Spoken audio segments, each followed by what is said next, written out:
السلام علیکم۔ آج میں ایک واقعہ بتاؤں گی، اس میں اتنی گہرائی ہے کہ انسان کا توکل صرف اللہ پر ہونا چاہیے، کوشش کرنی چاہیے لیکن توکل اللہ پہ ہونا چاہیے۔ جب موسیٰ علیہ السلام اپنی قوم یعنی کہ بنی اسرائیل کو لے کر چلے اور فرعون ان کے پیچھے تھا، فرعون کا لشکر ان کے پیچھے تھا، تو جب وہ چلنے لگے اور وہاں بالکل سمندر آ گیا، مطلب وہ آ گیا جس میں فرعون غرق ہونا تھا، تو جو ان کی قوم ہے وہ آپس میں لڑنے لگی۔ یہ بائبل میں ہے، یہ قصہ ڈیٹیل میں، قرآن شریف میں تھوڑا اتنا ڈیٹیل میں نہیں ہے۔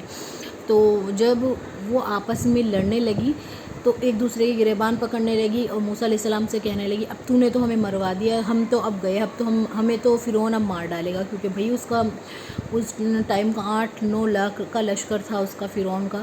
وہ تو ڈر رہے تھے کہ بھئی اب تو ہم گئے، اب ہمیں کوئی نہیں بچا سکتا۔ تو موسیٰ علیہ السلام نے کہا کہ مجھے یقین ہے اللہ پر۔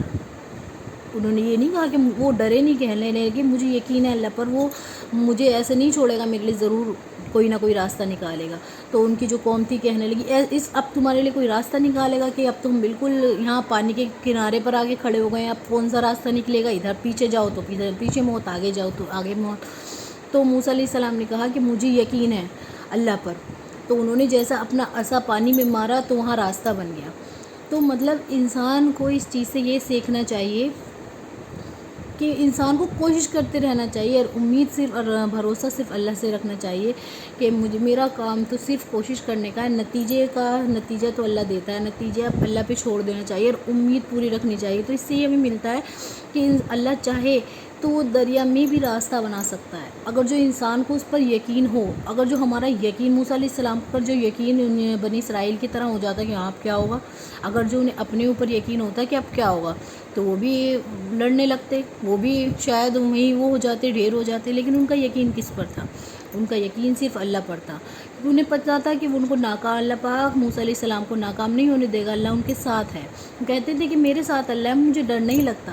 اور جب انہوں نے ایسا مارا تو وہاں راستہ بن گیا، اور جب وہ راستہ بن گیا تو وہ نکلنے لگے۔ تو فرعون کی قوم، فرعون جو تھا اس کا جو لشکر تھا، اس نے دیکھا کہ راستہ بن گیا، اس نے یہ نہیں سوچا کہ یہ راستہ جس نے بنایا ہے وہ اللہ ہے، اللہ نے ان کے لیے راستہ بنایا ہے، اور اب وہ اس راستے پہ وہ تو چل دیا، اور وہ جو دوسرے والے چل رہے تھے وہ یہ بھول گئے تھے کہ ہم تو اللہ کی نافرمانی کر رہے ہیں، ہم تو ان کو مار رہے ہیں، اس لیے مار رہے ہیں کہ اللہ کو مانتے ہیں، اسی لیے تو مان رہے ہیں۔ تو اللہ پاک نے انہیں پہلے چلایا، اور جب وہ بیچ میں پہنچ گئے تو اسے پھر سمندر کر دیا، اسے پھر دریا کر دیا۔ تو اس سے کیا پتہ چلا کہ پہلے اللہ کو تم مانو، جبھی تو اللہ تمہاری مدد کرے گا۔ اللہ کو مان نہیں رہے، اللہ نے راستہ بنایا تو اس پہ چل پڑے۔ اور جب فرعون ڈوب رہا تھا تو اس نے کہا کہ میں ایمان لاتا ہوں اے موسیٰ تیرے رب پر، مجھے اس سے نجات دے دے۔ تو لیکن ایمان لانا جبھی تو فائدہ مند ہوتا ہے نا، جب تک انسان موت کو نہ دیکھ لے۔ اس کے سامنے تو موت کھڑی تھی، اسے پتہ تھا بالکل آخری سانسیں چل رہی ہے، اگر جو شاید مجھے اب بھی اللہ بچا لے، لیکن موت کو دیکھنے کے بعد تو کسی کا ایمان قبول نہیں ہوتا۔ تو پھر کہاں ہوتا اس کا ایمان؟ اللہ نے اس کو بہت موقع دیے، بہت سمجھایا موسیٰ علیہ السلام نے، لیکن نہیں مانا وہ۔ لیکن جب آخری میں دیکھا کہ اب تو کوئی مجھے راستہ ہی نہیں ہے اس کے علاوہ کہ میں اللہ کو مانوں، تو کہنے لگا کہ موسیٰ میں تیرے رب پر ایمان لے آیا، میں اگر جو مجھے اس دریا سے کوئی نکال دے تو میں پورا تیرے جیسے تو کہے گا میں ویسے چلوں گا۔ لیکن اللہ پاک کہتا ہے اس ٹائم کا ایمان لانا، کوئی ایمان لانا نہیں ہے جب سب کچھ دیکھ لے انسان۔ انہوں نے معجزہ دیکھا اللہ کا کہ دریا وہ بن گیا، راستہ بن گیا، تو ایمان لانا تو بنتا ہی تھا ان کا۔ اس سے پہلے لے آتے وہ ایمان، شاید بچ جاتے ڈوبنے سے پہلے۔